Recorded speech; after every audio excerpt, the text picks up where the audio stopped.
Assalamualaikum and welcome to my sharing session on the art of visionary leadership. This is the final series of 10 series in part 1 based on chapter 3 of my book Mahatma, the art of political leadership. Our discussion in this series is about Mahatma's problem-based leadership learning process. Mahatma is a leader who has a highly positive attitude towards problems.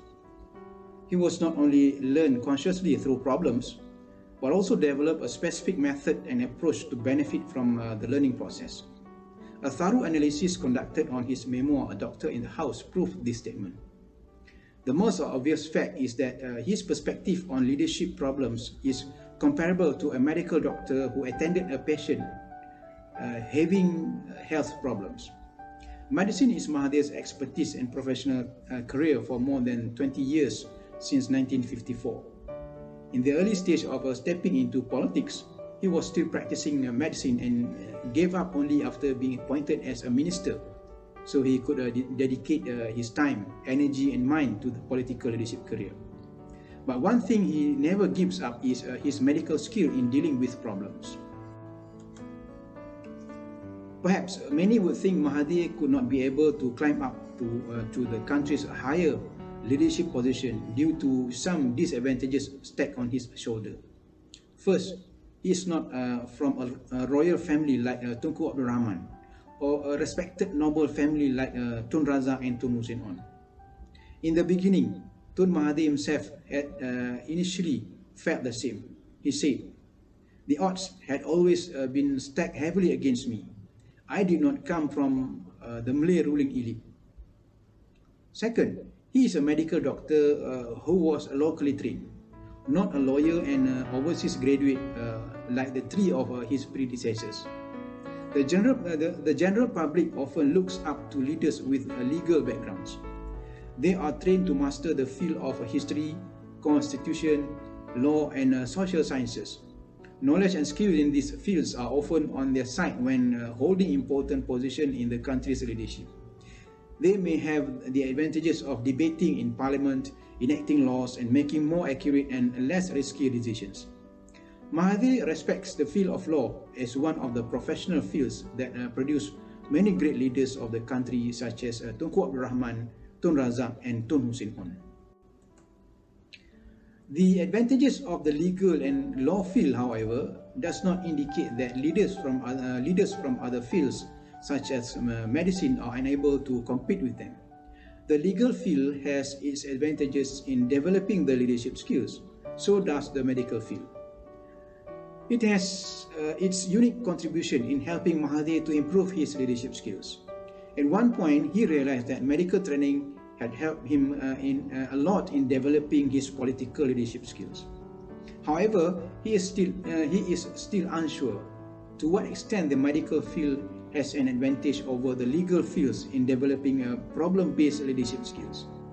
Finally, his experience of losing the 1969 general election, criticizing Tunku Abdul Rahman, being expelled from UMNO and returning to a leadership career to become the first Prime Minister, taught him a lesson that his medical career has its unique and great advantage in developing leadership skills in politics. He said in a Doctor in House, "Only later did I learn the great difference between the principles of law and those of medicine. Lawyers are trained to look at every case from the perspective they are engaged for, that is for their clients or against their adversaries. Doctors, by contrast, must view a patient's problem from all sides in order to reach a correct diagnosis. Lawyers, according to him, are trained to look at each case from the perspective they represent. For example, if they represent a criminal charged with murder, then they will have to work hard to develop counter-arguments to reject the evidence presented by the prosecution team. Lawyers are not paid to find the truth but to defend the interests and the rights of a client who in the legal principle is considered innocent until proven guilty." A good example that could explain Mahathir's observation on the legal approach to leadership refers to Tunku Abdul Rahman, the first Prime Minister who managed to destroy the myth of freedom fighters propagated by Jinping and his comrades in the Malayan Communist Party, MCP, through the Baling negotiation in 1955. According to the Tunku, the communists were always declaring they were fighting for Malaya's independence. I would go and meet their leaders, stress the fact in the public interest that my presence there was Malaya's elected leader of the people to gain independence from the British. In short, to give the lie to the MCP and Chimping's assertions that it was he who was trying to liberate Malaya. This statement explains how he used his legal skills to present a clear argument and evidence and destroy the myth of freedom fighters propagated by Chimping and the Malayan Communist Party. Although the negotiations did not reach an agreement and the Tunku was considered to have failed to persuade Chimping and the MCP leaders to lay down their arms, he was still proud of the outcome of the meeting because he had succeeded in proving beyond a reasonable doubt that Chimping and MCP are not freedom fighters but a terrorist group seeking power, harboring violence, and will only bring miseries to the country. The approach used by the Tunku is to present a case to be heard in public. He wanted to prove to Chimping and the people as a whole that he and his leadership are true freedom fighters and not the MCP. The approach he used is referred to as a case-based approach, or in higher education is referred to as the case-based learning, or CBL. Medical doctor, on the other hand, considered two scientific careers, studying diseases and epidemics, medicine and drugs, treatment methods, and things that are less relevant to the leadership skills of leading the country. It might be because of this perception that inspired Mahathir to become a leader. He wanted to prove otherwise.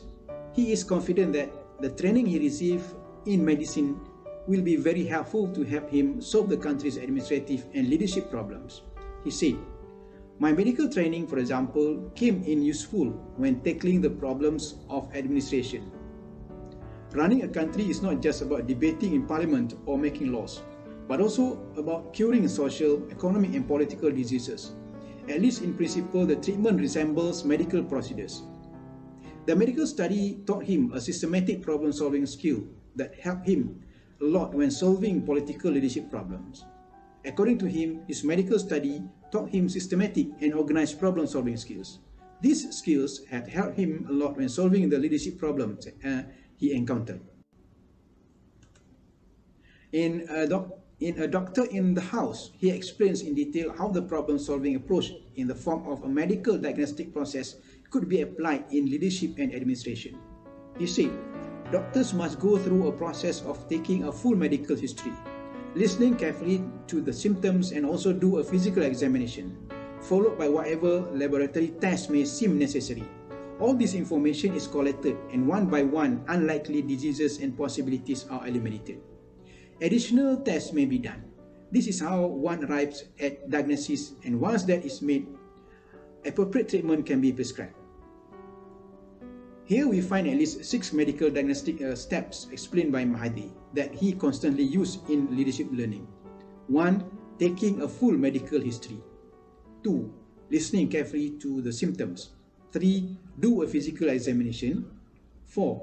Conduct the laboratory test. 5. Collect the information. And 6. Eliminate the unlikely diseases and possibilities, and additional tests may be done. In problem-based learning, or PBL, at a tertiary education level, especially in the medical field, the diagnostic approach described by Mahathir is usually referred to as a FILA or FACTILA. FAC refers to a fact, T refers to terms, I is idea, L is learning issues, and A is the action plan. The first step in FACTILA is fact, the process of identifying and analyzing the facts based on the problem scenario. The second of FACTILA is terms, to identify terms, terminologies, special names, abbreviations or vocabularies, and words that are difficult to understand or rarely found.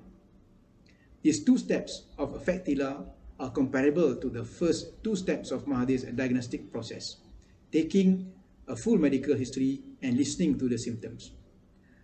The third step of Factila is idea, to present ideas, views or opinions related to students' previous knowledge and understanding.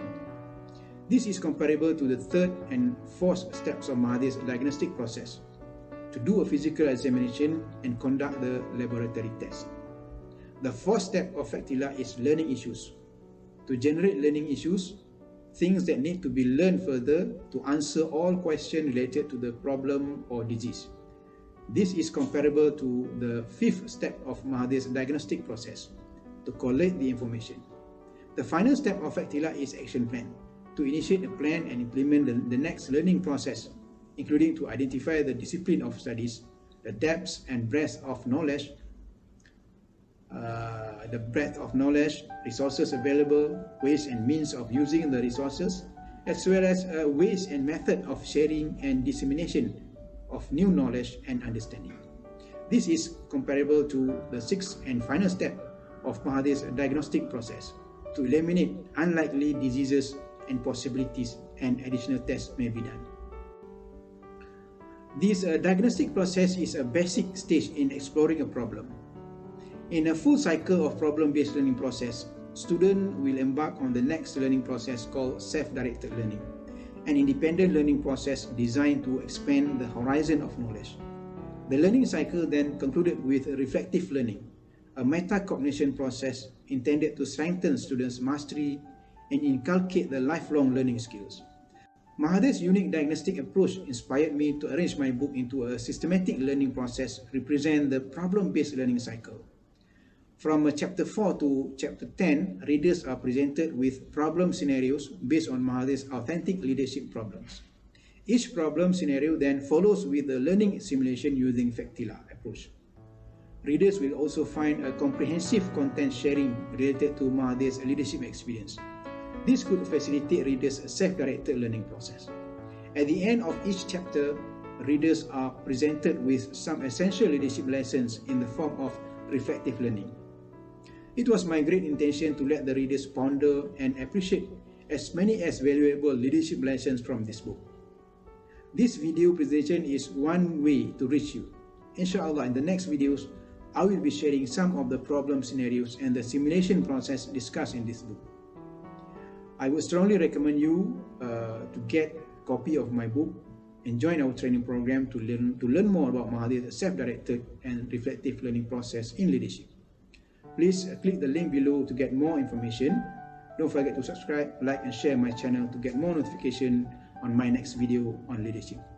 Till then, thank you. Have a great day. Assalamualaikum warahmatullahi wabarakatuh.